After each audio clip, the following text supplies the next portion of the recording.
Hello students, I'm Instructor A and welcome back to our review session. Today, we are going to master one of the most exciting topics in graph theory, paths and cycles. Whether you are prepping for an exam or just want to brush up on your discrete math, for the key terms, I've got you covered. We'll be breaking down some essential key terms you need to know. Okay? The vertices, or the vertex, the edge, the walk, length, trail, path, cycle. Dapat kasi bago mo talaga maintindihan yung topic sa graph theory, mga topics, dapat alam mo talaga kung ano yung mga key terms niya. Kasi very technical talaga siya, okay? Dapat lahat itong mga key terms na to, ay alam ninyo ang kaibahan. And as much as possible, of course, the definition. Before we start traveling our graph, let's look at our building blocks, okay? It's always been the case, the building blocks. So the vertex or the node. These are actually the circles or the destination points. Okay? Ang definition dito, vertex is a fundamental unit or node that makes up a graph. On our screen, we have 4 vertices. It is represented as points or circles, okay, or any objects or entities. So we have V sub 1 or the first vertex, V sub 2 the second vertex, V sub 3, and V sub 4. So we have 4 vertices there. Hindi po kasama itong nasa intersection dito kasi wala po siyang dot. Pag walang dot, hindi talaga siya consider. Okay? So in this simple graph, we do have 4 vertices. Now, of course, itong mga vertices na to, may nakikita kayong mga linya. Okay? The lines connecting them are what we call the edges. Sige, bilangin natin kung ilang edges ang meron. E sub 1, represented by the first edge. Next, E sub 2, E sub 3, E sub 4. Of course, meron pang linya connecting from V1 to V3 and V2 to V4. So, E sub 5 and E sub 6. So, in this case, we do have 4 vertices and 6 edges. Okay. Ngayong alam na natin ang vertices at edges, paano naman tayo maglalakbay sa loob ng graph? Dito papasok ang tinatawag nating walk. Walk is a sequence of vertices where each consecutive pair is connected by an edge. Ang walk ay parang pamamasyal lang Pwede kang dumaan sa kahit anong vertex or edge at pwede mo silang ulit-ulitin. Inulit ko ha. This is so free. Pwede kang dumaan ng kahit ilang beses sa edge at pwede ka ring dumaan or bumalik ng kahit ilang beses sa vertex. Okay? So, let's try. From vertex 1 to vertex 5. So, galing ka sa vertex 1, pumunta kang vertex 5. Next, from vertex 5 to vertex 4, another edge. Next, from vertex 4 to vertex 1, dumaan ka dyan. Next, from vertex 1 to vertex 2, from vertex 2 to vertex 5, from vertex 5 to vertex 3. Okay. So, saan nga ba tayo ba? There. So, from vertex 3 to vertex 2, huwag niyong kalimutan na it is a sequence of vertices where each pair is connected by an edge, consecutive pair. Now, let's talk about length. Length. The length is just the number of edges in a walk or bilang ng mga edges na dinaanan natin. Okay? So, kanina na-walk tayo, diba? Ito yan. Ulit. Bilangin natin. 1, 2, 3, 4, 5, 6, 7. Ulit tayo sa pagbilang ha because sabi kasi the length is just the number of edges in a walk. Okay. Ulit sa bilang. From V1 to V5, so that's 1. From V5 to V4, that's 2, 3, 4, 5, 6, 7. So therefore, our length is 7. As simple as that. Napakadali lang po ng length. Bilangin nyo lang kung ilang beses kayong dumaan sa edge. Yun na yung length natin. Numbers of length. Next, the trail. So, a trail is a kind of walk. So, walk siya in which all the edges are distinct.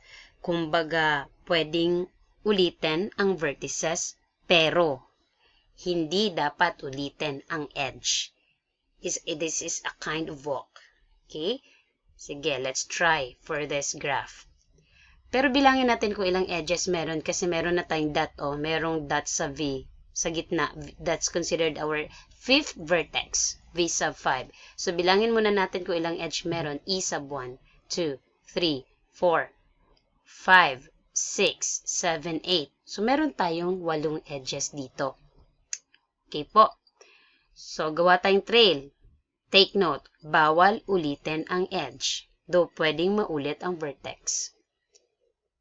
So, lakad tayo from V1 to V sub 4. Ginamit natin ang edge sub 1. Next, ginamit natin ang edge sub 7.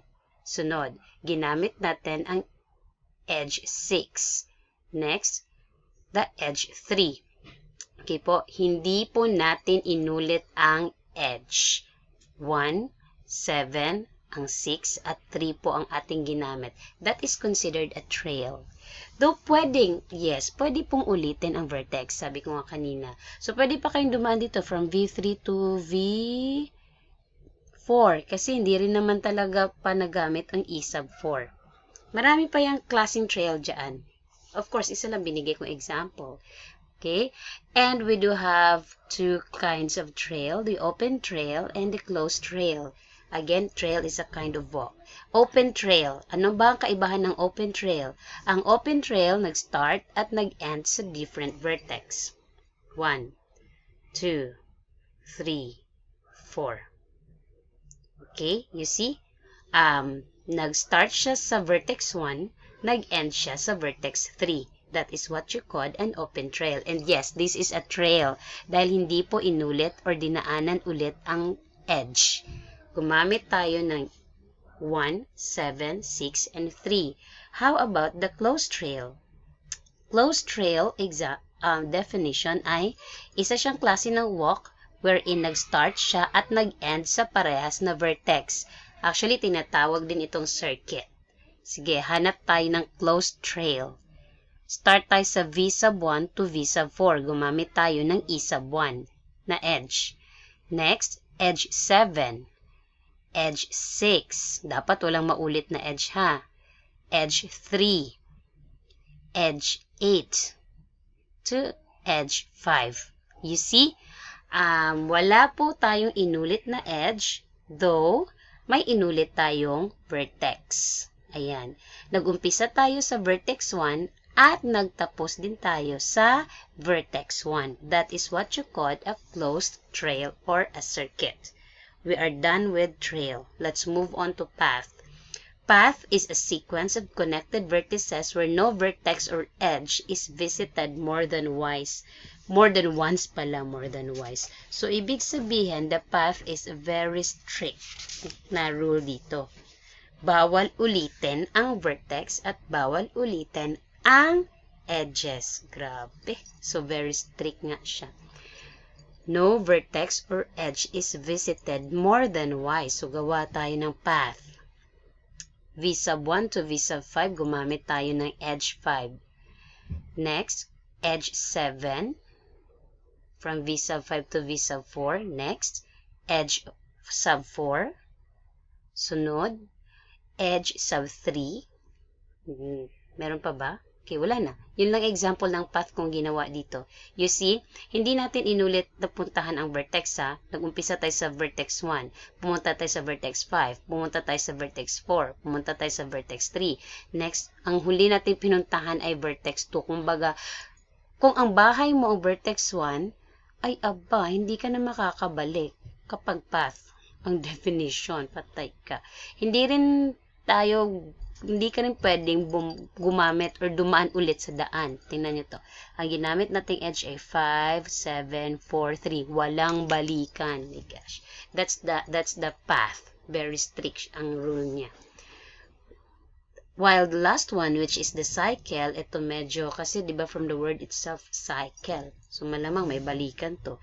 Is a non-empty trail where the first and last vertices are the same. O meron nga. And no edges are repeated. At least dito makakabalik ka sa pinaka-base mo, though hindi ka pwedeng dumaan ulit sa daan na dinaanan mo. So let's create a cycle. V sub 1 to V sub 2. Ayan, gumala ka. Pumunta ka from bahay to kung saan ka man pumunta. Ginamit mo ang daan na E sub 2. Next, from V sub 2 to V sub 1 pala to. So, ang initial mo ay V sub 2. Next, from V sub 1 to V sub 5. Ayan. Next, from V sub 5 to V sub 4, gumamit ka ng edge sub 7 or E sub 7. Sunod, from V sub 4 to V sub 3. At dapat, di ba yung cycle, parehas ang kanilang vertices, first and last. So, V sub 3 to V sub 2. You see, it's a cycle. Nag-umpisa ka sa vertex 2, nagtapos ka sa vertex 2 din. At hindi na ulit ang edge. So, ayan po ang ating mga key terms, guys. The vertex, the edge, the walk, length, trail, path, and cycle. Sana'y makatulong po. May God bless you. Bye-bye!